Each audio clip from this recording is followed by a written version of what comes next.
Hello everyone, welcome to our YouTube channel एजीआपा। आज हम लोग म्यूचुअल फंड के 9 चैप्टर की शुरुआत करेंगे, इन्वेस्टर सर्विसेज। बेसिकली इस चैप्टर में हम लोग पढ़ेंगे कि म्यूचुअल फंड का जो अपनी पूरी इंडस्ट्री है इंडिया में, उनके अलग अलग जो म्यूचुअल फंड एएमसीज हैं या डिस्ट्रीब्यूटर्स हैं, कौन कौन सी फैसिलिटीज़ एंड कौन कौन सी सर्विसेज होती हैं उनके थ्रू, उनके बारे में जानेंगे। और इसमें कुछ भी नहीं है कि केवाईसी क्या है, आईपीवी क्या होती है, वो सारे टर्म्स हम लोग यहाँ पे देखेंगे। तो वो सारी चीज़ें इन्वेस्टर सर्विसेज में आती हैं, तो वही चीज़ हम लोग यहाँ पे पढ़ने वाले हैं। अगर आप चैनल पे एकदम नए हैं तो प्लीज़ चैनल को सब्सक्राइब कर लीजिएगा, और अभी तक आपने हमारा प्ले स्टोर से जाकर के मोबाइल एप्लीकेशन अगर डाउनलोड नहीं किया है तो वहाँ पे डाउनलोड कर लीजिएगा। वहाँ पे आपको मल्टीपल कोर्सेज आने वाले टाइम पे मिलेंगे, जो कि स्टॉक मार्केट और बहुत सारे ट्रेंडिंग स्किल डेवलपमेंट कोर्सेज आपको वहाँ पे मिलेंगे, जो कि आपके जॉब में या जॉब रेडी प्रोग्राम्स में काफ़ी हेल्प करेंगे। स्टार्ट करते हैं चैप्टर को। Close ended schemes. Close ended के बारे में हम लोग पहले भी पढ़ चुके हैं कि ये स्कीम वो स्कीम्स होती हैं कि जो कि एक सर्टेन टाइम फ्रेम के लिए आती हैं। मतलब कि 15 दिन के लिए सपोज करिए एनएफओ आया इसका, उसके बाद ये लॉक हो जाती हैं, बीच में कोई भी यहाँ पे रिडेम्पशन नहीं होगा और बीच में कोई एडिशनल परचेज नहीं होगा। और जब अपना ये टेन्योर पूरा कर लेंगे, उस टेन्योर के पूरा होने के बाद ही आपको पूरा पैसा मिलेगा। मतलब आपको जो मिलेगा amount, that is called maturity. ठीक। अ, तो close ended schemes have an NFO open date and NFO close date. यहाँ पे जो एनएफओ आता है 15 दिन का, उसका ओपन डेट होता है और क्लोज डेट होता है। मतलब यहाँ पे स्टार्ट हुआ, यहाँ पे एंड हो गया। उसके बाद they have no such reopening dates because the scheme does not sell or repurchase units. Investors will need to buy or sell units from the stock exchange where the scheme is listed. अगर इसमें किसी भी तरीके से आप cell नहीं कर सकते हो या एक फिक्स मेच्योरिटी होती है, तो एक और ऑप्शन होता है। अगर ये close ended fund stock market में लिस्टेड है, वहां पे ट्रेड हो सकता है, हो रहा है, तो ऐसी कंडीशन में आप अपनी यूनिट्स को बेच सकते हो टर्मिनल पर जाकर के। मतलब स्टॉक एक्सचेंजेस में अगर वो लिस्टेड है तो आप किसी दूसरे को बेच सकते हो, और जो भी वहां पे वैल्यूएशन है वो अमाउंट आपको रिसीव होगी। अब म्यूचुअल फंड लगाने के दो तरीके होते हैं, वो हमने पिछली क्लासेस में भी समझ लिया है कि डायरेक्ट और रेगुलर प्लान्स। उसको यहाँ पे दोबारा पढ़ लेते हैं। Investors have the option to invest, purchase or subscribe to the mutual fund units directly without routing the investment through the distributor, that called direct plan. In the case, the investor must mention direct in the space provided in the application form for the entering the MFI registration number. If the investment purchase subscription is routed through a distributor advisor regular plan, मतलब कि जो आप लोग बेच सको, then the ARN IRA number and other details have to be provided in the space provided. Same the direct plan shall not a lower expense ratio excluding distribution expenses, commission etc, and no commission shall be paid from the such plans. Since the TER different in the both cases, the plan will be separate NAV.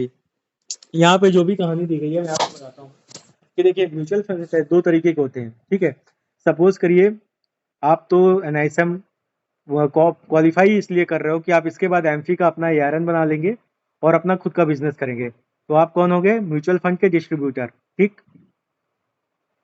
और एक smart बंदा है, ठीक है, उसको mutual fund के बारे में सब कुछ जानकारी है, वो काफ़ी सालों से अवेयर है इस इन्वेस्टमेंट में, और वो खुद से अपना इन्वेस्टमेंट करना चाहता है। वो नहीं चाहता कि वो किसी की एडवाइस ले, मतलब वो खुद ही अपना स्मार्ट बंदा है, ठीक है, उसको सब कुछ पता है। तो वो जो म्यूचुअल फंड लेना चाहेगा वो डायरेक्ट की तरफ इसलिए भागता है कि वो डिस्ट्रीब्यूटर की सर्विस नहीं लेना चाहता है। वो डिस्ट्रीब्यूटर से कोई भी सर्विस नहीं लेना चाहता, इसलिए उनको कोई कमीशन नहीं देना चाहता। इसीलिए वो डायरेक्ट एएमसी में जा करके डायरेक्ट प्लान लेने की कोशिश करता है। डायरेक्ट प्लान में जो एक्सपेंस होते हैं वो एक्सपेंस भी कम होते हैं, एक्सपेंस रेशियोज कम होते हैं। उसे हम लोग कह सकते हैं टीआर। जो यहाँ पे टीआर है, टोटल एक्सपेंस रेशियो, इसलिए जो वो यूनिट खरीदेगा, ठीक है, उस पर उसको कम एक्सपेंस रेशियो देना पड़ेगा। और वहीं रेगुलर प्लान्स में जब आप किसी एडवाइजर के थ्रू, ऐसा बंदा है जिसको स्टॉक मार्केट के बारे में ज़्यादा नॉलेज नहीं है, वो स्टॉक मार्केट में अगर कहीं से इन्वेस्टमेंट करेगा बिना किसी माध्यम से, तो हो सकता है उसका काफ़ी लॉस हो जाए। तो इसीलिए ऐसे कंडीशंस में आप जैसे डिस्ट्रीब्यूटर्स के पास उसे जाना पड़ता है और आप उसे गाइड करते हो, अपनी सर्विसेज देते हो। तो आप एक फॉर्म, जो भी म्यूचुअल फंड कंपनी है उसका एक फॉर्म होता है। उस फॉर्म में सबसे टॉप पर आपको ARN और UIN लिखने का, जो आपका ARN और UIN है, वहां पे एक बॉक्स बनेगा, वहां पे लिखने का ऑप्शन आता है। अगर आप ARN यहाँ पे लिखते हो और UIN लिखते हो, तभी मैंने कहा था पिछले क्लासेस में, तभी जो म्यूचुअल फंड कंपनीज है उसको ये पता चलता है कि ये आपने कराया है और आपको उसके बदले कमीशन देती है। अब जो डायरेक्ट इन्वेस्टर्स हैं, मतलब कि जिन्हें आपकी सर्विस नहीं चाहिए, उनके लिए भी फॉर्म सेम होता है, ठीक है। लेकिन उस फॉर्म में ऊपर जहां पे ARN लिखने का स्पेस है, वहां पे वो पर्सन डायरेक्ट लिख देता है, मतलब उसका कोई भी एजेंट इन्वॉल्वमेंट नहीं है। इसलिए उसको जो भी यूनिट है, पूरी पूरी यूनिट उसको दे दी जाए। कोई भी उसमें से जो एक्सपेंस रेशियो होगा, वो केवल और केवल म्यूचुअल फंड कंपनी का एक्सपेंस रेशियो होगा, ना कि उसमें एडवाइजर की अपनी ट्रेल कमीशन ऐड होगी। ठीक है, ये डिफरेंस होता है डायरेक्ट में और रेगुलर प्लान्स में। यही सारी चीजें आपको यहाँ पे दी गई हैं। यहाँ पे ARN और RIA नंबर भी, जो भी लोग रजिस्टर्ड इन्वेस्टमेंट एडवाइजर बनते हैं, सेबी में इनको अपना रजिस्ट्रेशन कराना पड़ता है, 10,000 रुपये इसकी फीस होती है। उसके बाद वो रजिस्टर इन्वेस्टमेंट एडवाइजर बन जाते हैं, तो वो अपना कोड भी लिख सकते हैं। तो ये कोई नहीं कि केवल ARN होल्डर चाहिए, RIA भी अपना कोड वहां पे लिख सकते हैं, उनको भी कमीशन जाता है। वो भी मार्केट में आप ही की तरह एज अ डिस्ट्रीब्यूटर काम करते हैं। अब आते हैं एनुअल अकाउंट स्टेटमेंट में। देखिए राइट साइड में आपको दिख रहा होगा एनुअल अकाउंट स्टेटमेंट, ठीक है। जब भी किसी क्लाइंट का म्यूचुअल फंड में आप निकलवाते हो, ठीक है, ये तो नॉर्मल अकाउंट स्टेटमेंट है। जब भी कोई म्यूचुअल फंड में क्लाइंट है, ठीक है, उन्होंने 6 महीने से अपने म्यूचुअल फंड में किसी भी तरीके का कोई ट्रांजेक्शन नहीं किया है, तो ऐसी कंडीशन में उनके मेल पर एक स्टेटमेंट जाता है, जिसको कहते हैं एनुअल अकाउंट स्टेटमेंट। ठीक है, हर 6 महीने पे ये जाता है। और the account statement reflect the latest closing balance, और जो भी जाता है स्टेटमेंट, रिसेंटली जो भी क्लोजिंग बैलेंस होगा, सपोज करिए 1 जुलाई को अगर गया उनके मेल पर, ठीक है, आज के टाइम पे तो इलेक्ट्रॉनिक फॉर्म सभी के मेल वगैरह अपडेट रहते हैं, तो उनके मेल पे जाता है, तो उसके जस्ट रिसेंट डे पे जो भी NAV होगी, उसकी क्लोजिंग वैल्यू और उनका वैल्यूएशन, वो सारी चीजें जो यहाँ पे लिखी हुई हैं आपकी, वो सारी चीजें उसको दिखती हैं। और उसका जो एग्जिस्टिंग क्लोजिंग वैल्यू है वो भी वहां पे दिखाई देता है। तो इसी को बोलते हैं हम लोग एनुअल अकाउंट स्टेटमेंट। यहाँ पे डायरेक्ट क्वेश्चन ये आ सकता है कि जिन्होंने 6 महीने से ट्रांजैक्ट नहीं किया है, उसको जो अकाउंट जनरेट किया जाता है तो उसे क्या बोलते हैं, उसको एनुअल अकाउंट स्टेटमेंट बोलते हैं। अब इसको पढ़ लेते हैं फटाफट। MFs provide the account statement to the unit holders who have no transacted during the last 6 months prior to the date of generation of account statement. Okay, the account statement reflect the latest closing balance and value of the unit prior to the date of generation of the account statement. तो जो भी account generation होता है date का, उसके ठीक prior जो भी उस यूनिट की यूनिट, जितने भी उसके पास यूनिट होंगे और उसकी जो भी NAV वैल्यू होगी और टोटल वैल्यूएशन, वो आपका उस स्टेटमेंट में लिखा होता है। ठीक, स्टेटमेंट में कैसे कैसे लगता है, नाम लिखा होता है, पैन नंबर, उसका एड्रेस, नॉमिनी कौन है, और ये सारी डिटेल्स उस स्टेटमेंट में रहती हैं। अब आते हैं कंसोलिडेटेड अकाउंट स्टेटमेंट में। Consolidated account statement for each calendar month is send by the post या via email, provided there has been a financial transaction in the folio in the previous month. If an email ID registered with the AMC, only a cash via email is sent. For the purpose of sending cash, investors are identified across mutual fund by their permanent account number. मैं आपको यहाँ पे बताना चाहता हूँ कि जो भी इन्वेस्टर्स हैं, उसके कोई एक जगह पे म्यूचुअल फंड नहीं होते हैं।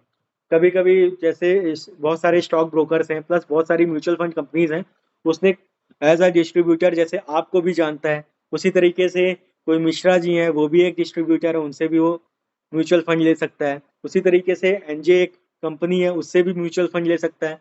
और उसी तरीके से शेयर खान भी एक कंपनी है। उसी तरीके से मल्टीपल जो भी एजेंट्स हैं, मैंने बहुत सारे एजेंट और चैनल को आपको पिछले क्लासेस में बताया, तो मतलब अगर बहुत अलग अलग लोगों से उसने म्यूचुअल फंड लिया, उसके कई लोगों से व्यवहार है, तो ऐसा तो है नहीं कि वो एक ही बंदे से लेगा। हो सकता है कि कोई दूसरा भी उसे अप्रोच करे तो उससे भी बाई कर सकता है।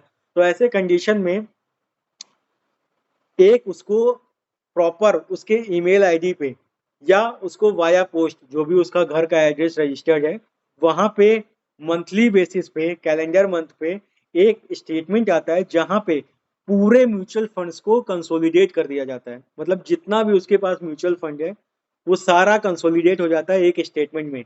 मतलब चाहे उन्होंने मिश्रा जी से लिया है, चाहे उन्होंने एनजे कंपनी से लिया है, चाहे उन्होंने शेयर खान से लिया है, सारे म्यूचुअल फंड को उनके एक स्टेटमेंट में एक जगह पे दिखाता है।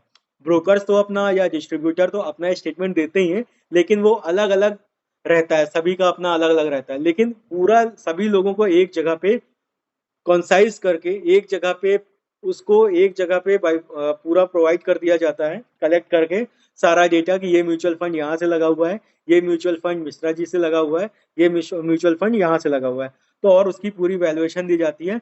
तो उसको बोला जाता है कंसोलिडेटेड अकाउंट स्टेटमेंट। वो हर महीने कैलेंडर मंथ में भेजा जाता है, पोस्ट के द्वारा या ईमेल के द्वारा। ठीक है, ये इंपॉर्टेंट पॉइंट है कि कब कब जाता है। तो यहाँ पे लिख देख सकते हैं कैलेंडर मंथ, ये ऑप्शन आपके आ सकता है। ठीक,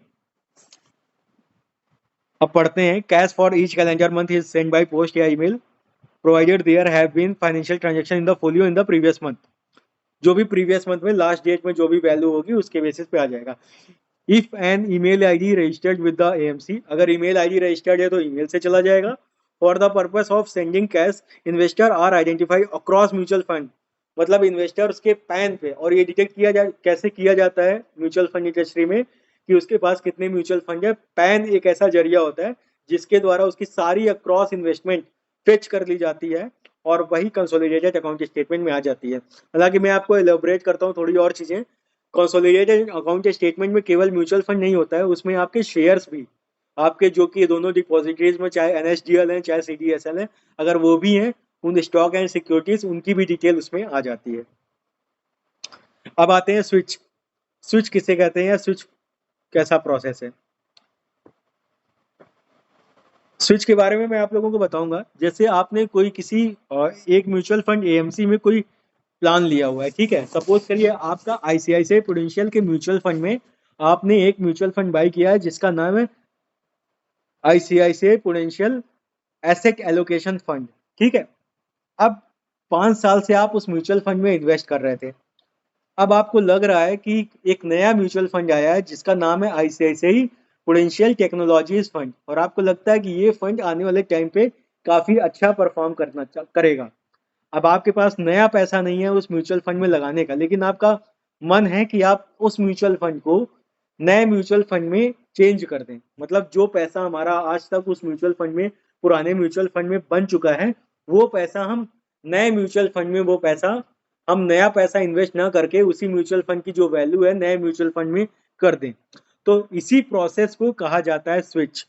और स्विच का प्रोसीजर कैसा होता है, जब आप स्विच करते हो तो आपकी पुरानी यूनिट सारी बिक जाती हैं। जो भी जिस दिन आप उसको जिस दिन आप उसको स्विच करते हो, उस प्लान को स्विच करते हो, आपकी उसी दिन सारी यूनिट्स वैल्यू मिट जाती हैं। और 1 मिनट वेट करिएगा, बोल दीजिए 10 मिनट बात कर लो। हाँ, तो जब भी आप स्विच करते हैं तो ऐसे टाइम पे आपकी जो भी यूनिट्स हैं वो बिक जाती हैं उस पार्टिकुलर म्यूचुअल फंड की, सॉरी उस पार्टिकुलर स्कीम की जिस स्कीम में आपने पैसा लगाया है। और वही अगले दिन, ठीक है, 3 दिन का प्रोसेस है, नेक्स्ट डे जो भी पैसा आता है रियलाइजेशन डे पे, वो नया जो म्यूचुअल फंड आपको बाई करना है जो आईसीआईसीआई प्रूडेंशियल का टेक्नोलॉजी फंड है, वो फंड आपका परचेज कर लिया जाता है। अब इसका टैक्सेशन पर्पस में बता देता हूँ। ऐसी कंडीशन में पुराने म्यूचुअल फंड में जो भी पैसा, जो भी प्रॉफिट आ रहा था, वो प्रॉफिट आपका बुक हो जाता है और उस पर आपका टैक्स लायबिलिटी बन जाती है और नया म्यूचुअल फंड आपका बाई कर लिया जाता है। ठीक है, ये दोनों प्रोसेस अलग अलग नहीं होता है। मतलब कि ये फैसिलिटी, स्विच की फैसिलिटी इसलिए दी जाती है कि आप पहले एक बार पैसा निकालते, आपके बैंक अकाउंट में आता और फिर आप उस पैसे से री इन्वेस्ट करते। तो इस प्रोसेस को सिंपल कर दिया गया, थोड़ा इजी कर दिया गया, तो इसीलिए बनाया गया, इसका नाम दिया गया स्विच, कि आप किसी एक पार्टिकुलर एएमसी के एक फंड से पैसा निकाल के दूसरे फंड में पैसा डाल सकते हो। अब एक और डाउट आपके मन में आएगा, उसको मैं क्लियर कर देता हूँ। जैसे आपने सपोज करिए आईसीआईसीआई के किसी स्कीम में पैसा लगाया है, तो आप आईसीआईसीआई के ही किसी दूसरे स्कीम में उसे स्विच कर सकते हो। आप निपॉन इंडिया के किसी दूसरे फंड में आप स्विच नहीं कर सकते हो, क्योंकि वो स्विच का प्रोसीजर कहलाएगा ही नहीं। स्विच सेम एएमसी के एक स्कीम से दूसरे स्कीम में हो सकता है, दूसरे म्यूचुअल फंड के एएमसी में नहीं जा सकता। ऐसी कंडीशन में आपको पूरा पैसा विड्रॉ करके नए म्यूचुअल फंड में जाना पड़ेगा। ठीक है, ये क्लियर हो गया आपको। अब पढ़ लेते हैं। Switch is a redemption from one scheme and a purchase into another is combined into one transaction. एक ही ट्रांजैक्शन में आपके एक स्कीम से पैसा रिडीम हो जाता है और दूसरे आपके जो भी स्कीम है उसमें पैसा चला जाता है। It is a combination of purchase और रीपरचेज ट्रांजेक्शन साइमल्टेनियसली। आपका परचेज, ये मतलब कि जो कॉम्बिनेशन होता है आपका, combination of purchase and repurchase, ये यहाँ पे गलत लिखा हुआ है, combination of redemption and repurchase transaction simultaneously. अब हम आते हैं नेक्स्ट, नैच। नैच का फुल फॉर्म होता है नेशनल ऑटोमेटेड क्लियरिंग हाउस। देखिए नैच का काम क्या होता है, जैसे आप म्यूचुअल फंड की एसआईपी करवा रहे हैं किसी क्लाइंट की, ठीक है, तो अब हर महीने आप उसके पास जाएंगे नहीं पैसा कलेक्ट करने, जो पहले एलआईसी में हुआ करता था कि मंथली किसी ने कराया, क्वार्टरली किसी ने कराया, तो हर महीने वो पैसा लेने के लिए आता था और आपसे पैसा लेता था और जमा कर देता था एलआईसी ऑफिस में। तो सेम कॉन्सेप्ट आज नैच का सभी प्रोजेक्ट पे अक्रॉस जितने भी मल्टीपल आपके जो monthly basis, quarterly basis, half yearly या एनुअली बेसिस के जितने भी फाइनेंशियल प्रोडक्ट हैं, चाहे वो इंश्योरेंस के हों, चाहे वो आपकी ईएमआईज हैं, या साथ ही साथ आपके जो भी म्यूचुअल फंड्स हैं, उसमें क्या करते हैं, नैच का एक रजिस्ट्रेशन होता है, ये एक क्लियरिंग सिस्टम है जो कि आपके बैंक से अटैच हो जाता है। और एक सर्टेन जो डेट आप म्यूचुअल फंड कंपनी को बोलते हो कि इस डेट पे हर महीने मेरा एसआईपी काट लीजिए या हर क्वार्टरली काट लीजिए, या आप इंश्योरेंस कंपनीज को ऑथराइज करते हो कि मैंडेट कि हर साल इस डेट पे आप अपना वो जो एनुअल प्रीमियम है वो जमा कर लीजिए या बैंक ऑटोमेटिकली काट ले। तो वो सारा क्लियरिंग करने का जो काम है, वो आप उसको काम को नैच मैंडेट बोलते हैं, मतलब नेशनल ऑटोमेटेड क्लियरिंग हाउस। वो आपका सेंट्रलाइज क्लियरिंग सिस्टम है जो कि लॉन्च किया गया है national payment corporation of India, जिसका फुल फॉर्म है एनपीसीआई। इन दोनों का नाम, इन दोनों का फुल फॉर्म आप याद कर लीजिएगा। नैच का फुल फॉर्म है नेशनल ऑटोमेटेड क्लियरिंग हाउस और एनपीसीआई का फुल फॉर्म है national payments corporation of India. तो नैच को बनाया किसने, उसको सेंट्रलाइज कौन करती है, उसको सेंट्रलाइज करती है एनपीसीआई। ठीक है। NACH have same day presentation and settlement including returns processing. It comes into variants, NACH credit and NACH debit. अब देखिए, आप जैसे म्यूचुअल फंड की एसआईपी कराते हो तो आप, मैंने पहले पढ़ाया था, आप एसडब्ल्यूपी भी तो कराते हो। तो ये दोनों काम करती है। अगर आपने विड्रॉ करने के लिए किया है, तो विड्रॉ करने के लिए एसडब्ल्यूपी किया है, तो वो सर्टेन डेट पे आपके बैंक को म्यूचुअल फंड से पैसा भेज भी देगी, ये भी काम करती है, क्रेडिट करने का काम। और नैच डेबिट करने का भी काम करती है, मतलब आपके अकाउंट में पैसा है और हर महीने आपकी जो भी पेमेंट जानी है, जो भी इन्वेस्टमेंट इंस्टॉलमेंट आपकी जमा होनी है, उनको भी वो डिटेक्ट कर लेता है। और ये पूरा काम, प्रोसेस करने का काम नैच सर्विस के थ्रू होता है, जिसको लॉन्च किया है national payment corporation of India, NPCI ने। क्लियर हो गया कि नैच किसे कहते हैं। नैच, अब मैं आपको नॉर्मल लैंग्वेज में बताता हूँ, नैच कुछ नहीं है, आप जो भी पैसा आपका डिडक्ट होता है हर महीने, जो भी आप इंस्ट्रक्शंस देते हो अपने एसआईपी, अपने इन्वेस्टमेंट में कि बैंक से पैसा डिडक्ट हो जाए, उसी को वो एक सिस्टमेटिक तरीके से मेंटेन करती है और उस सर्टेन डेट पर आपके बैंक में जो भी बैलेंस होता है उस बैलेंस के अकॉर्डिंग उसको हिट करती है। अगर आपके पास पैसा है तो उस पैसे को डिडक्ट कर लेगी, और आपका पैसा नहीं है तो वो आपका नैच बाउंस कर जाता है और उसके बदले में बैंक आपसे चार्ज भी लेता है। ठीक है, इसीलिए आप जो भी क्लाइंट को सर्विसेज दीजिए उनको ये भी बताइएगा कि नैच जो ऑटोमेट होता है उसका उसका डेट पे उसके क्लाइंट के बैंक अकाउंट में पैसा होना चाहिए। अगर नहीं होगा तो उसका चार्ज भी कटेगा, चेक बाउंस का जो भी चार्ज होता है उसी के इक्वेलेंट इसको माना जाता है और वो चार्ज काटा जाता है। ठीक है। और नैच ऑटोमेट करने का भी, नैच के मैंडेट करने का भी एक चार्ज लगता है, जो कि बैंक टू बैंक अलग अलग वेरीफाई होता है,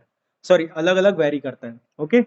अब आते हैं ASBA, application supported by the block account. इसकी कहानी मैं आप लोगों को बता देता हूँ। पहले के टाइम पे एसबा का कुछ ऐसा कोई कॉन्सेप्ट था ही नहीं। पहले के टाइम पे क्या होता था कि आपने कोई भी आईपीओ, आज के टाइम पे आप सभी लोगों को आईपीओ पता होगा ना, इनिशियल पब्लिक ऑफर, सभी लोग लगाते होंगे। अभी रिसेंटली एनएसडीएल का आईपीओ आया, बहुत अच्छा पैसा बना के दिया। ठीक है, इसी तरीके से बहुत सारे आईपीओ आए लास्ट 4-5 साल में, बहुत सारे, हर महीने हर वीक में आपके नए आईपीओ आते हैं। ठीक है। पहले क्या होता था आईपीओ के लिए, आईपीओ में जब आप अप्लाई करते थे तो उसके लिंक पे एक लिंक जाता था आपको पेमेंट करने के लिए। वो पेमेंट पे आप लिंक, उस लिंक से आप पेमेंट करते थे तो वो पैसा किसके पास जाता था, जो भी ब्रोकर है, जैसे आईसीआईसीआई सिक्योरिटीज है, ठीक है, शेयर खान है, और आपका वेंचूरा है, ठीक, और उसी तरीके से आपका मोतीलाल ओसवाल है। तो इस तरीके से जो भी है ब्रोकर, उनके पास पैसा वो चला जाता था। ऐसे कंडीशन में उनके पास जो वो डल पैसा पड़ा होता था, उस पे उनको कुछ ना कुछ, डल पैसे पे भी उनको कुछ ना कुछ इंटरेस्ट की कमाई हो जाती थी, ठीक। लेकिन वो पैसा आपका राइट नहीं होता था, वो ब्रोकर की कमाई हो जाती थी। अब क्योंकि आईपीओ का अलॉटमेंट होना कोई गारंटी नहीं है कि आपने जो आईपीओ लगाया उसका पैसा आपको मिलना ही मिलना है। लेकिन अगर आपको उसका पैसा अलॉटमेंट नहीं भी मिलता था, तो 6 से 7 दिन जो भी पैसा ब्रोकर के पास रहता था, उसको तो उसका क्रेडिट मिल जाता था ना, उसको तो उसका बेनिफिट मिल जाता था। और जब अलॉटमेंट आपको नहीं होती थी, तो ब्रोकर के थ्रू ही 3 से 4 दिनों में आपका पैसा जाता था। कुछ कुछ ब्रोकर से थोड़ा डिले भी हो जाता था, तो मेल वगैरह होती थी, तो क्लाइंट, ये सारी चीजें आती थी, ये दिक्कतें आती थी पहले के टाइम पे। तो फिर उसके बाद 2019 के बाद इस सिस्टम को लॉन्च किया गया, जिसका नाम बोला गया application supported bye blocked account. इसमें क्या होता है, अब आज के टाइम पे जो भी आईपीओ आप लगाते हो, ठीक है, या कभी कभी कुछ म्यूचुअल फंड भी है, उनको भी आप करते हो, तो वो आईपीओ लगाने के लिए आपको किसी ब्रोकर को पेमेंट नहीं करनी होती है। अब आपका जो पैसा होता है, वो जो पैसा होता है वो आपके बैंक अकाउंट में ही होता है, ठीक। अब बैंक अकाउंट में आपने आईपीओ लगाया, अब आपको एक लिंक जाता है एसबा की तरफ से। अब वो लिंक में आप जब उसे एक्सेप्ट करते हो, ठीक है, वो मैंडेट जाता है, आप उसे जब एक्सेप्ट करते हो, तो आपके बैंक में, जैसे सपोज करिए 2 लाख रुपए है और आपने 1 लाख रुपए के लिए अप्लाई किया, तो अब क्या करेगा, वो 1 लाख रुपए आपके बैंक में ही ब्लॉक कर लेगा। वो ब्रोकर के पास नहीं गया, वो आपको ही बैंक में ब्लॉक कर लिया। अब आती है अलॉटमेंट डेट। जब आपकी अलॉटमेंट होती है आपके शेयर्स की, तब वो पैसा ब्रोकर के पास जाता है। और अगर आपकी अलॉटमेंट नहीं आई है, तो अगले दिन जो आपका पैसा ब्लॉक कर लिया है, उस पैसे को आप इस्तेमाल नहीं कर सकते, वो पैसा ब्लॉक हो जाता है उस पार्टिकुलर टाइम के लिए, जब तक वो आईपीओ लिस्ट नहीं हो रहा है या जब तक आपका अलॉटमेंट नहीं हो रहा, तब तक आपके लिए अब जो आपके लिए अवेलेबल यूजेबल बैलेंस है वो 1 लाख रुपए है। आपके पास 2 लाख था, 1 लाख ब्लॉक हो गया, 1 लाख रुपए है जो आप यूज कर सकते हो, उसको तोड़ ही नहीं सकते। यही कॉन्सेप्ट होता है। इसमें क्या होता है, आपको ब्रोकर के पास से पैसा मंगाने का या आने का वेट नहीं करना। अब अगर आपको अलॉटमेंट मिल गया तो पैसा चला जाएगा, और अगर आपको अलॉटमेंट नहीं मिला तो आपका पैसा नेक्स्ट डे रिलीज हो जाएगा ऑटोमेटिकली, और वो आपके बैंक में ही रहेगा। किसी को आपको ना कॉल करना है, ना किसी को आपको मेल करनी है। तो ये कॉन्सेप्ट होता है आपका एनएफओ में, आईपीओ में, इन सब चीजों में एसबा का कॉन्सेप्ट होता है। और केवल लिंक के थ्रू नहीं, आप पेपर फॉर्म में भी, बहुत सारे ऐसे बैंक होते हैं, उसकी लिस्ट आपको निकालनी पड़ेगी। पेपर फॉर्म में भी आप अप्लाई करके अपने बैंक जा करके एसबा को दे सकते हो, वहाँ वो एक डिपार्टमेंट होता है, वहाँ पे दे सकते हो, ठीक है। ये आपका एसबा का कॉन्सेप्ट हुआ। क्लियर हो गया आपको, नाम से भी क्लियर हो गया, ब्लॉक्ड अमाउंट, ठीक। तो आप पढ़ते हैं, ASBA is a facility where the investment application is a new fund offer is accompanied by an authorization to the bank to block the amount of application money in the investor's bank account। वही है, authorise कर देता है। आप ASBA का जब वो link करते हो, ऑथराइज करते हो, तो आपका सेम अमाउंट बैंक उसे ब्लॉक कर देता है, क्योंकि बैंक को भी पता है कि आप कोई इन्वेस्टमेंट करने जा रहे हो, आपने उस लिंक पे किया, उस इन्वेस्टमेंट के लिए वो पैसा ब्लॉक कर देता है, ठीक। The benefit of ASBA is that the money goes out of the investors bank account only on allotment. उसमें सबसे बड़ी फैसिलिटी ये होती है कि जब आपको अलॉटमेंट मिलेगा तभी आपके बैंक अकाउंट से पैसा जाएगा, ठीक है। Unit until then it keeps earning interest for the investor. जो मैंने बताया ना कॉन्सेप्ट, पहले ब्रोकर के पास जाता था, उसको इंटरेस्ट मिलता था, आपको उस पैसे पे कोई इंटरेस्ट नहीं मिलता था। ये आपका पैसा आपके पास ही ठहरा रहता है और आपको उतने दिन का इंटरेस्ट भी मिलता है। और जब अलॉटमेंट हो जाती है उसके बाद से आपका इंटरेस्ट बनना बंद हो जाता है। Further, since the money transferred from the investor bank is the exact application money that is due to account of allotment, the investor does not have to wait for any refund। उसमें जैसे बताया कि वापस आने के लिए भी आपको मेल करना पड़ता था, डिले हो जाता था, ये सारी चीजें अब इसमें नहीं करनी पड़ती हैं, यही चीज बताया। और जब आपको अलॉटमेंट हो जाएगी तो जितना एग्जैक्ट अमाउंट होता है उतना एग्जैक्ट अमाउंट जो ब्लॉक था वो आपको चला जाता है आपके ब्रोकर के पास, उस शेयर के परचेज करने के लिए या म्यूचुअल फंड के एनएफओ को परचेज करने के लिए। क्लियर है। अब आते हैं cash payments. Mutual fund usually देखिए, इसको पढ़ने से पहले बता देता हूँ। म्यूचुअल फंड में देखिए आज के टाइम पे जो भी म्यूचुअल फंड्स हैं, लगभग लगभग सभी मैंडेट हो चुके हैं, मैंडेटरी हो चुके हैं कि पैन का इन्वॉल्वमेंट होता है। लेकिन आज भी कुछ हो सकते हैं कि ऐसे म्यूचुअल फंड हैं जो कि छोटे हैं, और कुछ माइक्रो इन्वेस्टमेंट वगैरह होती हैं जिनका एक इन्वेस्टर पर 50,000 से कम का म्यूचुअल फंड होना होता है। तो उन्हें कुछ को माइक्रो एसआईपी जैसे 100 रुपए की एसआईपी होगी या माइक्रो इन्वेस्टमेंट बोलते हैं। और माइक्रो इन्वेस्टमेंट में पैन देना एग्जेम्प्टेड होता है, ठीक। उसमें PEKRN नंबर से आपका इन्वेस्टमेंट हो जाता है। तो वही चीज है कि यहाँ पे वही चीज बताया गया है कि कितने अमाउंट तक के लिए कैश का पेमेंट म्यूचुअल फंड में कर सकते हो और उसके कितने अमाउंट के बाद आप कैश में कर ही नहीं सकते हो, आपको पैन देना ही पड़ेगा और आपको जो भी पेमेंट करनी पड़ेगी वो सारा बैंक के थ्रू करना पड़ेगा, ठीक है, clear. Mutual funds usually do not accept cash. Small investors who may not be tax payers and may not have PAN या bank account such as farmers, small traders, businessman, workers are allowed cash transaction for purchase of units in mutual funds to the extent of 50,000 per investor per mutual fund per financial year। मतलब एक साल में एक pan पर 50,000 से ज्यादा एक investor invest नहीं कर सकता है, कैश मोड पे वो कर सकता है, ठीक है। लेकिन ये जो कॉन्सेप्ट यहाँ पे है कैश का, एग्जाम में आएगा, आप इसे जरूर सेम चीजें आप वहां पे टिक करिएगा। लेकिन प्रैक्टिकल वर्ल्ड में आज के टाइम पे अब पैन ही मैंडेटरी कर दिया गया है। ऑफिसेस वो लेते ही नहीं है माइक्रो इन्वेस्टमेंट 50,000 से, ये प्रैक्टिकल आज के टाइम पे जो बात है AMCs की, क्लियर है। बस ये अगर बुक्स में दिया गया है, ये चीजें हैं बनी हुई हैं, लेकिन इसको अप्लाई कोई नहीं कर रहा है। और कोई आज के टाइम पे सभी लोग पैन ले लेते हैं क्योंकि आज के टाइम पे इतनी चीजें हैं कि पैन के बिना काम ही नहीं चल जाता है, ठीक है। तो ये चीज आपको क्लियर हो गई होगी। अब instant access facility IAF facilitate credit or redemption proceed in the bank account of the investor on the same day of redemption request. The MF AMC can offer AMC only in liquid and overnight scheme to mutual fund. The monetary limit under IAF is 50,000 or 90% of latest value of the investment in the scheme, whichever is lower. This limit is applicable per day, per scheme, per investors. Also, there can be repurchase transaction through the stock exchange platform or MFU platform.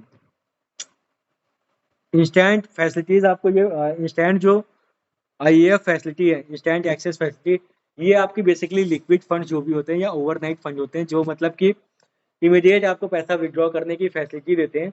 इसमें आप एक दिन में आपकी जो भी mutual fund की value है उसका 90% या 50,000 दोनों में से जो कम है उस अमाउंट को आपको विड्रॉ करने की फैसिलिटी देते हैं। और यहाँ पे कोई भी इन्वेस्टर्स मल्टीपल स्टॉक एक्सचेंज से या तो रिडीम भी कर सकता है और साथ ही साथ उसे रीपरचेज भी कर सकता है आपके स्टॉक एक्सचेंज लिस्टेड जो भी होंगे सिक्योरिटीज वहां से। जैसे निपॉन का लिक्विड बीज है, वो आपका लिक्विड फंड है, उसे भी आप स्टॉक एक्सचेंज से रीपरचेज कर सकते हो, क्लियर है आपको। यही आपका मतलब इंस्टेंट रिडेम्पशन करने की ये फैसिलिटी है आपकी। अब कट ऑफ टाइमिंग के बारे में जानते हैं। परचेज नॉन लिक्विड फंड और दूसरे ब्रैकेट में टाइम लिखा हुआ है और NAV कब की मिलेगी ये लिखा हुआ है, ठीक है। इसको आप ध्यान से पढ़ भी लीजिएगा और इसको कहीं लिख लीजिएगा, इसकी क्वेश्चंस आपके आते हैं, ठीक है। अगर वो fund purchase of non liquid funds में अगर फंड अवेलेबल फॉर यूटिलाइजेशन 3 बजे तक आ गया, ठीक है, 3 बजे तक आपने एप्लीकेशन जमा कर दिया तो सेम डे की NAV मिल जाएगी। If fund is not available for utilization on the application date before 3 PM then NAV of the day on which funds are realized before 3 PM shall be applicable। अब यहाँ पे दूसरे का ये concept है कि अगर आपने 3 बजे तक, ये थोड़ा सा इन्होंने डाइसी कर दिया है, अगर आप 3 बजे तक कोई भी म्यूचुअल फंड का एप्लीकेशन जमा कर देते हो नॉन लिक्विड फंड में, मतलब इक्विटी स्कीम हो गई या डेट स्कीम्स होगी आपका, तो वहां पे ऐसी कंडीशन में सेम डे की NAV आपको मिलेगी। लेकिन 3 बजे के बाद आप जमा करते हो तो ऐसे कंडीशन में जो NAV होगी वो आपको अगले दिन की मिलेगी, ठीक है। डायरेक्ट क्वेश्चन आता है, ये आपके माइंड में होना चाहिए। अब रिडेम्पशन अगर आप करते हो, पहला तो कॉन्सेप्ट था परचेज का, आप रिडेम्पशन करते हो नॉन लिक्विड फंड पे करते हो तो any amount till 3 PM same day, वही चीज है। अगर 3 बजे के पहले आपने रिडेम्पशन लगा दिया तो सेम डे की उस दिन की NAV मिलेगी, ठीक। अब परचेज आता है लिक्विड फंड का, fund available for utilization before 1:30 बजे के पहले लगा दिया तो पिछले दिन की मतलब कल जो NAV थी वो मिलेगी। ध्यान से रखिएगा, ध्यान से समझिएगा इस चीज को कि अगर नॉन लिक्विड फंड है आज आपने 3 बजे से पहले किया तो आज की NAV मिलेगी, लेकिन लिक्विड फंड में आज 1:30 से पहले किया तो कल की एनएवी मिलेगी, ठीक है, और 1:30 के बाद किया तो आज की एनएवी मिलेगी, ठीक है, सेम डे की एनएवी मिलती है। अब वही रिडेम्पशन के केस में लिक्विड फंड में क्या होता है, कोई भी अमाउंट, ठीक है, 3 बजे के पहले किया तो NAV of the immediately preceding the next business day, मतलब कल के पहले, मतलब इसके कहने का मतलब है नेक्स्ट प्रीसीडिंग डे के पहले जो भी एनएवी होगी, मतलब आज की ही एनएवी आपको मिलेगी। Cut off timing are not applicable for the NFO. NFO देखिए एक सर्टेन टाइम के लिए होता है और उसमें 10 रुपए की वैल्यू जब तक अलॉट नहीं हो जाता तब तक 10 रुपए की वैल्यू सभी को मिलेगी, इसलिए उसमें कोई भी कट ऑफ टाइम नहीं होता है। टाइम स्टैंपिंग, टाइम स्टैंपिंग ही वो चीज है जो ये दिखाती है कि आपने 3 बजे के पहले उसको जमा किया है या 3 बजे के बाद किया है। देखिए ऑनलाइन में आपने जब भी किया किसी ब्रोकर के ऑनलाइन प्लेटफॉर्म में तो इमीडिएट पता चल जाएगा कि आपने कितने टाइम पे कितने माइक्रो सेकेंड पे किया, ये भी आपको पता चल जाएगा। लेकिन जो फिजिकल फॉर्म होते हैं जब आप एएमसी में या रजिस्ट्रार में भिजवाते हो तो वहां पे आपको जो फॉर्म देते हो वहां पे एक पंचिंग होती है, एक मशीन होती है, वहां पे टाइम स्टैंप लगता है। अब वो टाइम स्टैंप जैसे ही लगता है उस समय जो भी डेट और साथ ही साथ उस समय जो भी टाइम या माइक्रो सेकेंड है वो अगर 2:59 भी है तो भी एनएवी वही मिलेगी जैसे मैंने आपको पिछले अब पेज पे बताया। अगर 3:01 भी आगे हो गया तो भी चेंज हो जाएगा, फिर वो कॉन्सेप्ट अगले दिन पहुंच जाएगा। तो वही चीज टाइम स्टैंपिंग ये प्रूव करता है कि आपकी जो एप्लीकेशन है वो कितने टाइम पे पंच हुई है उस एएमसी में या उस रजिस्ट्रार के पास। तो वही चीज है यहाँ पे। The precision in setting cut off timing makes sense only if there is a foolproof mechanism of capturing the time at which the sale and repurchase application are received mutual funds disclosed official point of acceptance। और जब किसी बंदे को आपने दे दिया, कोई बंदा गया और या आपने किसी से म्यूचुअल फंड भिजवा दिया और वो किसी उस ऑफिस में किसी आदमी को दे करके चला आया, ठीक है, वो नहीं माना जाएगा कि आपने कब किया। जब उस मशीन में पंचिंग होगी और डेट लग जाएगा, टाइम स्टैंप लग जाएगा, तब ये डिक्लेयर हो जाएगा जिसको बोलते हैं disclose official point of acceptance. मतलब कि तब ये माना जाएगा कि आपकी एप्लीकेशन हमारे पास एक्सेप्ट हो गई है। And their addresses in the SID and their website. और जो भी एड्रेस है, ये नहीं कि आप कहीं भी म्यूचुअल फंड भिजवा दो, बैंक भिजवा दो, जहां म्यूचुअल फंड का एड्रेस है जो कि आपके सिड में लिखा होगा, रजिस्ट्रार के बारे में लिखा होगा और एएमसीज के एड्रेस भी उसमें लिखे होते हैं, वहां पर ही मिलना चाहिए। और वो कहाँ एड्रेस मिलेगा, आपको एसआईडी में मिल जाएगा, मतलब स्कीम इंफॉर्मेशन डॉक्यूमेंटेशन डॉक्यूमेंट्स में या कंपनी के वेबसाइट पे। All transaction request need to be submitted at the OPOA, मतलब कि disclose official point of acceptance. कहीं भी आप नहीं दे सकते हो, ऑफिस में जाके ऑफिस में आपको वो जमा कराना पड़ेगा और टाइम स्टैंपिंग करानी पड़ेगी, क्योंकि हर फॉर्म में नीचे एक आपको रिसीविंग का भी एरिया होता है जहां पे आप उस टाइम स्टैंप की रिसीविंग भी अपने हाथ में ले सकते हो। The time stamping on the transaction request is done at the official point of acceptance. जो टाइम पे स्टैंपिंग जब आपके फॉर्म पे लग जाती है उसी को बोला जाता है official time of official point या एक्सेप्टेंस कि आपका एप्लीकेशन हमारे पास एक्सेप्ट हो गया। आगे पढ़ते हैं।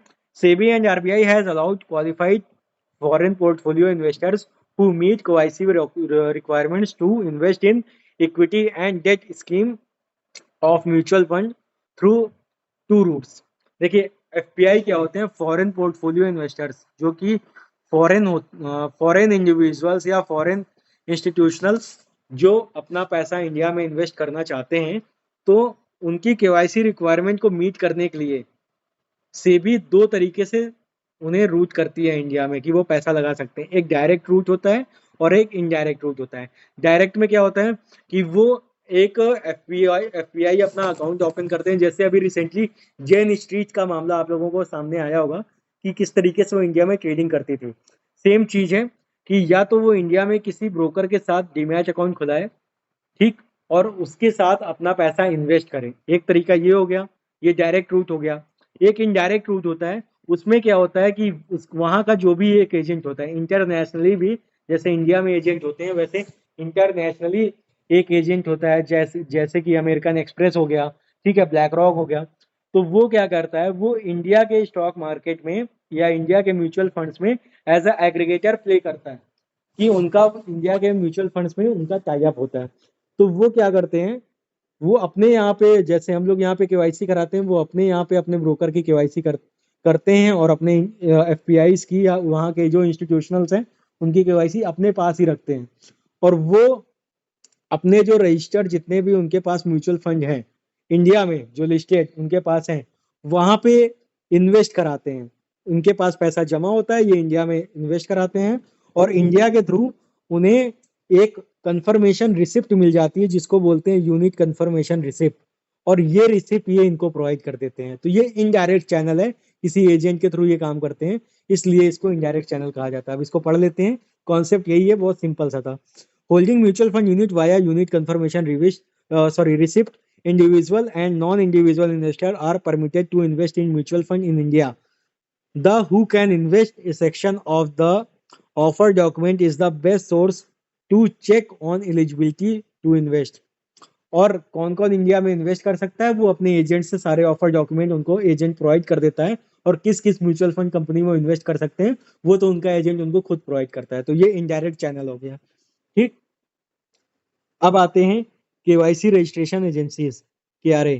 केवाईसी रजिस्ट्रेशन एजेंसीज ये होती हैं जो आपके पैन लेकर के आपका केवाईसी आपका रजिस्टर्ड करती हैं अपने पास। मतलब कि इस चीज को चेक करने के लिए कि कोई बंदा ऐसा तो नहीं है जिस सॉरी, मैं यहाँ पे थोड़ा सा गलत बता दिया मैंने आपको। केआरए का मतलब क्या होता है, केआरए केवाईसी रजिस्ट्रेशन जितनी भी एजेंसीज हैं, ठीक है, मैंने पहले कॉन्सेप्ट बताया था मनी लॉन्ड्रिंग का, ठीक है। पहले कभी भी लोग अपने नौकर के नाम पे या किसी के नाम पे पैसा भेज के उसको मल्टीपल चैनल पे रूट कराते थे। इससे इसको ट्रांसफर किया, इससे इसको ट्रांसफर किया, इससे इस कंपनी को ट्रांसफर किया, इससे इंटरनेशनली ट्रांसफर किया, फिर वहां से यहाँ पे रिसीव किया। तो इससे क्या होता था, उसका जो प्राइमरी सोर्स है वो पता चल पाना मुश्किल होता था, क्योंकि बहुत सारे कैश ट्रांजेक्शन भी हो जाते थे, कैश जमा करा दिया, सारी चीजें, क्योंकि केवाईसी पकड़ में नहीं आती थी किस बंदे का है, किसी के नाम से, क्योंकि पैन होता नहीं था पहले के टाइम पे। अगर तो बैंक में अकाउंट तो खुल जाता था बिना पैन का, और पैसे ट्रेस नहीं हो पाते थे कि एक्चुअल किसके फिगर में क्या जा रहा है, वो सारी चीजें। तो उसको दूर करने के लिए कुछ एजेंसीज हुई, जो एजेंसीज केवाईसी करना शुरू कर दी। मनी लॉन्ड्रिंग एक्ट आया, उस एक्ट के थ्रू उसे केवाईसी करना मैंडेटरी हो गया एक सर्टेन टाइम के बाद, और सभी का पैन होना मैंडेटरी हो गया। और उस पैन के बेसिस पे अगर एक बार केवाईसी हो गया, तो आज के टाइम पे आपका जो भी इनकम है, एक भी इनकम आपका उस पैन पे अगर फेच हुआ, तो वो सब कुछ आपके एक इनकम टैक्स की वेबसाइट होती है, वहां पे आपके एनुअल इनकम स्टेटमेंट में आप दिखने लगता है। जो भी ट्रांजेक्शन हैं, जो भी कुछ है, जो भी इनकम है, चाहे आप इंटरेस्ट इनकम अर्न कर रहे हो, वो सब पॉसिबल हो पाया केवल पैन की वजह से और केवाईसी की वजह से। तो केवाईसी हमारे इंडिया में अलग अलग केवाईसी जो रजिस्ट्रेशन एजेंसीज हैं, जो आप लोगों का केवाईसी करके देती हैं, और उनका काम ही है आपका केवाईसी करना। और केवाईसी होने के बाद ही आप म्यूचुअल फंड में इन्वेस्ट कर सकते हो, ठीक है। तो आप देखते हैं कि वो जो केवाईसी एजेंसीज है वो कौन कौन सी है। All investors have to comply with the KYC formalities, ठीक है, पैन, आधार, बैंक, ये सारी चीजें देनी होती है। In person verification by SEBI register intermediary is compulsory for all investors. In person verification ये करने का मतलब ये होता है कि आपने अपना डॉक्यूमेंट दिया है, आपके सारे ओरिजिनल डॉक्यूमेंट देखे गए हैं, उसको क्रॉस चेक किया गया है, फिर उसे वेरीफाई किया गया कि हाँ सारे डॉक्यूमेंट्स सही है, कुछ भी फ्रॉड नहीं है, कुछ भी एडिटेबल आधार नहीं है, या कुछ भी पैन कार्ड को एडिट नहीं किया गया है, सब कुछ सही है। उसके बाद आईपीवी का एक स्टैंप लगाया जाता है, और तब आपकी केवाईसी बनने के लिए तैयार हो जाती है। IPv done by the only on SEBI registered intermediary, broker, depository, mutual fund distributor. मतलब कि जो आईपीवी है वो आप लोग ही करोगे, या कोई रजिस्टर्ड बैंक है, या जितने भी डिस्ट्रीब्यूटर चैनल है उनका कोई एम्प्लॉय भी कर सकता है। लेकिन आईपीवी आप कभी भी करिए तो उसके बदले में ये ध्यान रखिए कि कभी भी आप किसी की गलत आईपीवी नहीं करिए। इससे क्या हो सकता है, आपका लाइसेंस भी जा सकता है, या आप फ्रॉड में फंस भी सकते हो। तो इसलिए सारी चीज सही हो तभी आप आईपीवी करिएगा, क्योंकि वो से भी आपको ये ऑथराइजेशन देती है कि आप किसी को आईपीवी करो। और आईपीवी करना एक बहुत बड़ा इंपॉर्टेंट टास्क है कि आपने सब कुछ वेरीफाई कर लिया है। उसके बाद अगर कोई गलती पाई जाती है तो जिसने आईपीवी किया है उसको दिक्कत हो सकती है। This IPv will be valid for transactions with other SEBI registered intermediaries. Distributors who have a valid NISM 5A mutual fund distributor certificate and a valid ARN can carry out the IPV verification if they have completed the KYD process. KYD एक process होता है जहां पे know your distributor, जैसे यहाँ पे know your client होता है, यहाँ वैसी तरीके से आप अपना भी रजिस्ट्रेशन कराते हैं नो योर डिस्ट्रीब्यूटर्स, जहाँ पे आपको एक डिस्ट्रीब्यूटर सर्टिफिकेट मिल जाता है और आपको ऑथराइज कर दिया जाता है कि आप किसी की केवाईडी कर सकते हो। तो वो या तो किसी ब्रोकर से आप जब अपने आप को ऑथराइज कराओगे तो वो भी आपको स्टैम्प देता है, या आप अपना खुद भी स्टैम्प बना सकते हो। Pan exempted investment in mutual fund, ये वही चीज़ है जो मैंने अभी रिसेंटली अभी आपको पढ़ाया था, वही चीज़ मैं आपको फिर से बता देता हूँ, बस इसको एक बार पढ़ देता हूँ कि 50,000 से ज़्यादा इन्वेस्टमेंट नहीं होती है, 50,000 तक इन्वेस्टमेंट किया जा सकता है एक फाइनेंशियल ईयर में, एक बंदे का एक पैन पे। ठीक है, तो इसी को पढ़ते हैं। Micro SIP that is SIP where the annual investment does not exceed 50,000, मतलब कि 100-200 की SIPs या आपकी 1,000 रुपए की SIPs जो साल भर में आपका 50,000 पार ना कर सके। Small investors investing up to 50,000 per mutual fund per financial year do not need to provide PAN card. ₹50,000 is the composite limit for the small investor micro SIP and lump sum investment together. Government of India authorized the Central Registry of Securitization and Asset Reconstruction and Security Interest of India (CERSAI) to act as and to perform the function of the Central KYC Record Registry under the PML rules, मतलब Prevention of Money Laundering Rules 2005, including receiving, storing, safeguarding, and retrieving the KYC records in the digital form of the clients in the financial sector. KYC template finalized by the CERSAI has to be used by the registered intermediaries. जो भी आपके registered intermediates हैं या जो भी KYCs हैं, KYC registration agencies हैं, उन पर जो रूल अप्लाई होता है वो central registry of securitization and asset reconstruction and security interest of India (CERSAI). ठीक है, ये नाम याद रखिएगा। ठीक है, ये रेगुलेट करती है और ये भी उन्हें इंस्ट्रक्शंस देती है कि कोई भी KYC की जो भी ऑथराइजेशन एजेंसीज हैं वो किसी भी क्लाइंट का कोई भी डेटा, कोई भी पैन कार्ड या इन सारी चीज़ों को एक फिजिकल फॉर्म में नहीं रख सकती, बट डिजिटल फॉर्म में उन्हें उनको रखना पड़ता है। ठीक है, कि KYC उनकी रजिस्टर्ड हुई है या नहीं हुई है इस डेटा को। अब आते हैं SIP top up facility. SIP top up facility वो फैसिलिटी होती है कि आप अपने म्यूचुअल फंड को महीने या एक सर्टेन हाफ ईयरली या एनुअली बेसिस पे एक सर्टेन अमाउंट बढ़ा सकते हैं। सपोज करिए अभी आपने 5,000 का SIP कर रहे हैं, 12 महीने बाद आप उसे चाहते हो कि 6,000 की हो जाए, फिर अगले 12 महीने बाद फिर वो 1,000 से बढ़ जाए, तो एक सर्टेन स्टेप अप कितना पैसा बढ़ के जमा होना है एक सर्टेन टाइम के बाद और वो कितने टाइम तक बढ़ना है, तो वो चीज़ आप टॉप अप फैसिलिटी में कर सकते हो। इसी को बोलते हैं SIP top up facility. Mutual funds provides an additional facility through an SIP to enhance the discipline saving of investors. It called the SIP top up facility. Nomination can be made in favor of maximum of 3 nominees. 3 nominee के नाम पे आप nomination कर सकते हो और nominee आप जरूर करिए क्योंकि नॉमिनेशन अब तो वैसे भी आज के टाइम पे मैंडेटरी कर दिया गया है। Where there are multiple nominees, the unit holder must define the percentage of holding of each nominee, making a total of 100%. Only individual investors can make a nomination. Investments by minors cannot have a nomination. A power of attorney holders cannot make a nomination. जो investors है जिसका investment किया गया है, वो जिसके नाम पे इन्वेस्टमेंट है वही आपका नॉमिनेशन कर सकता है। ठीक है, इन्वेस्टमेंट्स बाय माइनर्स, माइनर ने जो इन्वेस्टमेंट किया है वो किसी को नॉमिनेट नहीं कर सकता है, क्योंकि ये माना जाता है इंडियन कॉन्ट्रैक्ट एक्ट के थ्रू कि माइनर को अभी उतनी समझ नहीं है, वो अभी 18 साल का पूरा नहीं हुआ है कि वो किसी भी डॉक्यूमेंट्स को अच्छे से समझ पाए, तो इसलिए उसे वो ऑथराइज ही नहीं किया जाता है कि उसकी किसी भी बातों को सीरियस लिया जाए एज अ लॉ। तो इसीलिए अगर आप कोई बंदा है कि जो नॉमिनी का से नॉमिनेशन करा के बड़ा खुश है तो वो एक्सेप्टेबल नहीं होगा कोर्ट ऑफ ग्राउंड पे। ठीक है, the power of attorney holders can not make a nomination, और अगर किसी को पावर ऑफ अटॉर्नी दे दी गई है तो वो भी नॉमिनेशन चेंज नहीं कर सकता है।